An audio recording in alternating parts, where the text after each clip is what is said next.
పూరా లోకల్. రాత్రి మీడియాలో ఆ విజువల్ చూసినాక తెలంగాణ సమాజంలో బాధపడని వ్యక్తి లేరు, కాంగ్రెస్ వాళ్ళు తప్ప.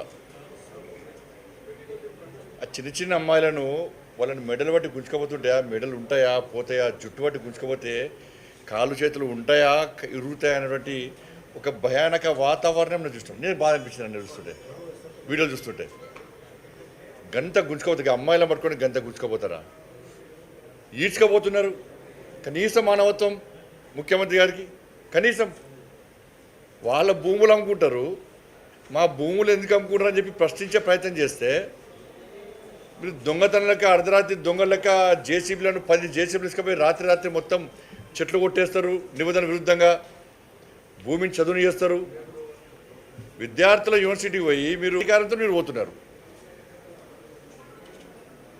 మా భూములు, మా యూనివర్సిటీ భూములు అమ్మకండి అని చెప్పి ఆపే ప్రయత్నం చేస్తే వాళ్ళని గొడ్లను నేను చాలా బాధ అనిపించింది. నేను చూస్తుంటే ఆ చిన్న చిన్న అమ్మాయిలను గుంజుకోబోతుంటే ప్రతి ఒక్కరు ఏడిచారు. ఆ వీడియోలు చూసినా ప్రతి ఒక్కరు ఏడిచారు. మానవత్వంలో మాత్రం ఏడిచారు. ఇక మానవత్వం లేని కాంగ్రెస్ వాళ్ళు మాత్రం అది గొప్ప చెప్పుకుంటారు. ఇవాళ 400 ఎకరాలు అమ్మి ఇవాళ మీరు రాష్ట్రాన్ని పాలిస్తారు, జీతాలు ఇస్తారు, మీరు పాలిస్తారు, అంతే కదా. ఎస్సీ భూములు అమ్మకుంటే ఇక పాలించే స్థితిలో లేదు తెలంగాణలో కాంగ్రెస్ పార్టీ ప్రభుత్వం. ఎస్సీ భూములు అమ్మకుంటే తెలంగాణ రాష్ట్రాన్ని పాలించే స్థితిలో కాంగ్రెస్ ప్రభుత్వం లేదు. ఈ నెల గడవాలంటే ఎస్సీ భూములు అమ్మాలి, 1000 కోట్లు సంపాదించాలి, 50,000 కోట్ల దాకా సంపాదించుకోవాలి.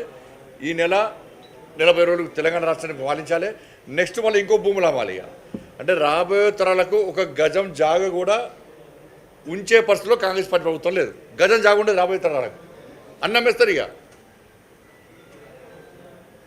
అంటే ఏబీవీపీ కార్యకర్తలను అడ్డుకుంటే, ఆందోళన చేస్తే రాత్రి ఎత్తుకపోయారు.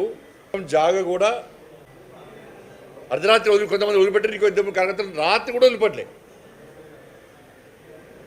ఇంత ఘోరమైన అరాచకమా? బీఆర్ఎస్ పార్టీ కంటే ఎక్కువ అరాచకం ఇప్పుడు కాంగ్రెస్ పార్టీలో. ఇంత అరాచకం మంచి కాదు. ఇప్పటికైనా ఆ భూముల అమ్మకాన్ని వెంటనే నిలిపియాలని చెప్పి భారతీయ జనతా పార్టీ డిమాండ్ చేస్తున్నది.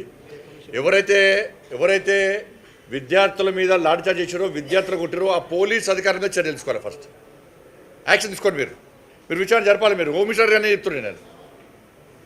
మా విచారణ జరిపే అధికారం లేదు కాబట్టి మీకు చెప్తున్నాను నేను. ఇలా విద్యా కమిషన్ వేసారు, అర్బన్ నక్సల్ తీసుకొచ్చి విద్యా కమిషన్ వేసారు. మరి ఎడవేరు మీ నోర్లో ఎడవైనాయి? మిమ్మల్ని విద్యా కమిషన్ చైర్మన్లుగా, మెంబర్లుగా కాంగ్రెస్ పార్టీ ప్రభుత్వం వేసింది కదా. మీరు గతంలో ఉద్యమాలు చేశారు కదా, మీరు నక్సల్ సిద్ధాంతం కదా, మావోయిస్టు భావాజాలం కదా, మీరు ప్రజా సమస్యలను కొట్లాడతారు కదా, పేదల కోసం కొట్లాడతారు కదా, కొట్లాడిన నోళ్ళు అని చెప్పుకుంటారు కదా. మరి ఇలా ఎస్యూ భూములు అమ్మితే ఈ విద్యా కమిషన్ చైర్మన్లు, మెంబర్లు మీ నోరు లేడవేనాయి.